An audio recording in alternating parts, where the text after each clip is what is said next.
Ang susunod na programa ay rated PG. Ito ay nangangailangan ng patnubay at gabay ng magulang para sa mga batang manonood.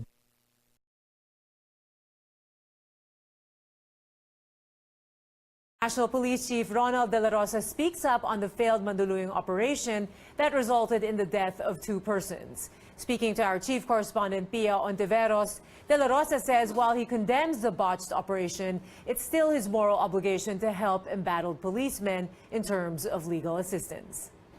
Naintindihan natin yung sitwasyon na yun sa polis, no? Na hindi sila nakafocus doon sa tanod. Nakafocus sila doon sa alleged na reported na armado sa loob ng sasakyan. Nandoon yung threat. They did not consider the tanod as threat. But kung tutusin, illegal yung kanilang ginawa. May armas sila, di ba? Paghawak ng armas. But hindi sila nakafocus doon. Doon sila nakafocus sa threat, presumably, na nanggagaling sa loob ng sasakyan. Okay. And because of this, like you said, sir, ayaw nyo namang pangunahan yung investigation ng IAS, but definitely they will have to face the consequences. Yes, kailangan talagang pananagutan nila yan dahil may 2 buhay na nasawi. Hindi mo na maibalik yung buhay na nasawi. So, pananagutan nila yan. Although my part naman, kinukondem ko yung kapalpakan ng operation, but You can also see di ko kinukondem yung kanilang pag-react doon sa crime scene. Dahil may tawag eh. There's still regularity in the performance of duty. Kumalpak nga lang. Kumalpak nga lang. Kaya being the chief of the Philippine National Police, it is still my moral obligation to help my people who are in battle while performing their job. So, susuportahan ko sila, sabi ko nga, lalong-lalo na yung sa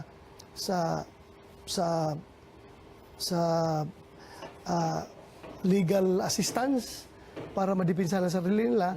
But it doesn't mean na i-cover up namin yung ginawa nila.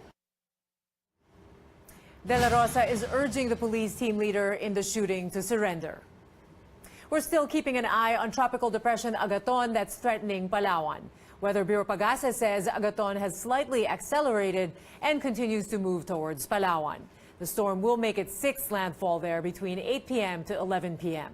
Signal number 1 is raised over Palawan, including Cuyo Island. Pagasa says residents should brace for occasional heavy rain with gusty winds and possible flooding or landslides. Authorities are advising against sea travel. Quezon Province, the Bicol region, the rest of Mimaropa, and the Visayas are not spared. Agaton's extended rain bands are bringing scattered to widespread rains and thunderstorms. In Luzon, the surge of the northeast monsoon still brings cooler temperatures and scattered rains in Cagayan Valley, the Cordilleras, and Aurora Province. Metro Manila and the rest of Luzon will have isolated rains. Palawan is bracing for Tropical Depression Agaton's landfall tonight.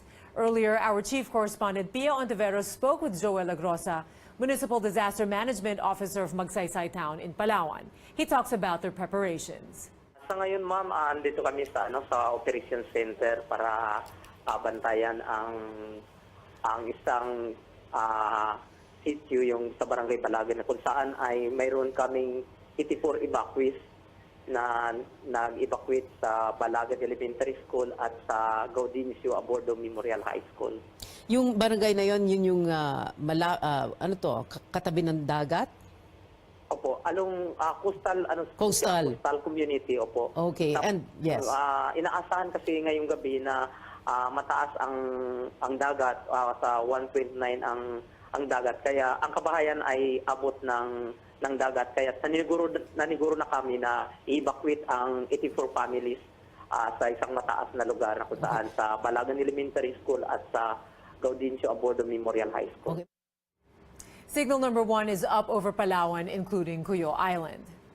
Agaton also left 2 persons dead in Cebu and flooded over 50 villages in Iloilo City. The Coast Guard reports over 6,000 passengers stranded in various ports in the Visayas and Mindanao. Our May Rodriguez reports. Two persons died in Mandaluyong town in Cebu early this morning as Tropical Depression Agaton passed over the southern towns of the province. A landslide killed Flora Matas. She was 64. The other victim, Richie Pimentel, hit his head on a concrete and died later on in the hospital. Agaton also caused flooding and landslides in other parts of the Visayas, including areas badly hit by Tropical Storm Orduha in mid-December. Light vehicles could not pass through a flooded major road in the town of Kawayan, Biliran Province. Debris blocked a portion of the National Highway in Taft, Eastern Samar due to a landslide.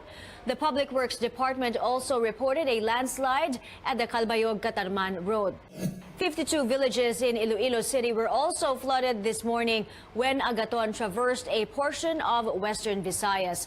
Main roads connecting Iloilo province to Calibo in Aklan were submerged.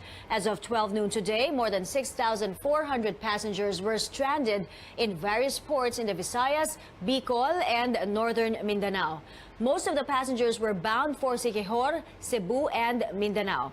Mai Rodriguez, CNN Philippines. An international research institute says the Philippines is the third happiest country in the world.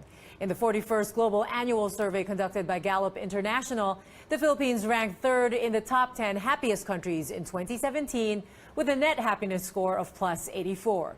This is 5 notches higher than the 2016 score, which also put the country in third place. The country is just 2 steps behind Fiji and Colombia. The survey was done among 55 countries in October to December 2017. The Philippines also landed 5th in the Economic Optimism Index with a net score of 32. According to the survey, more Filipinos believe 2018 will be a year of economic prosperity.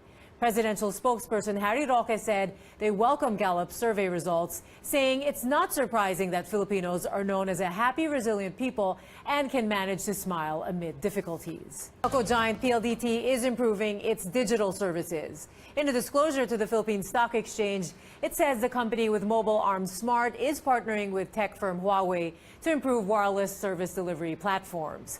The 15-month deal aims to make service under PLDT, Smart, Sun, and TNT more efficient and resilient. PLDT Chairman and CEO Manny Pangilinan says that includes online charging platforms and electronic loading for prepaid subscribers. It will also involve consolidation of similar applications for different brands under one system and streamlining processes. Oil giant Petron is planning to hike production output in Malaysia. In a disclosure to the Philippine Stock Exchange, Petron says it's reviewing the expansion of its Malaysian refinery. The plan will raise capacity by another 90,000 barrels a day. It would cost about $3.5 billion. Until the end of the show.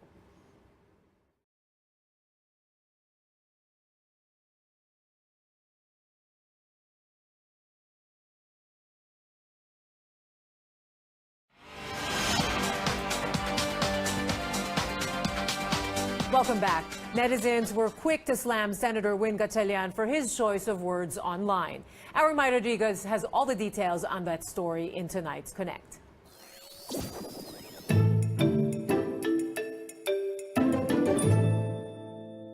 Senator Sherwin Gatchalian confirms to CNN Philippines the tweets cursing his critics on Monday actually came from him. That's my personal account, Gatchalian said in a text message to us. He is at the center of a social media firestorm, not because of a bill he is pushing in Congress, but for his behavior on Twitter. The issue began after the senator replied to a news personality's tweet about a story on the Liberal Party saying 2018 may be the fight for the nation's soul. Gatchalian then responded, quote, "The nation already lost its soul in the last 6 years." Netizens quickly hit the lawmaker for being a so-called balimbing and traditional politician or trapo. Gatchalian then cursed the netizens. This Twitter user says he is amazed that the tweets came from a legitimate account. Some netizens poked fun at the heated exchange, making all of Gatchalian's curses appear like casual answers to everyday questions. But Gatchalian finds an ally in the person of fellow Senator J.V. Ejercito. Ejercito says the incident only goes to show that senators are also human who get hurt and affected too. His simple advice to Gatchalian reads, quote, "Brad, don't make patol trolls and other rabid followers," unquote.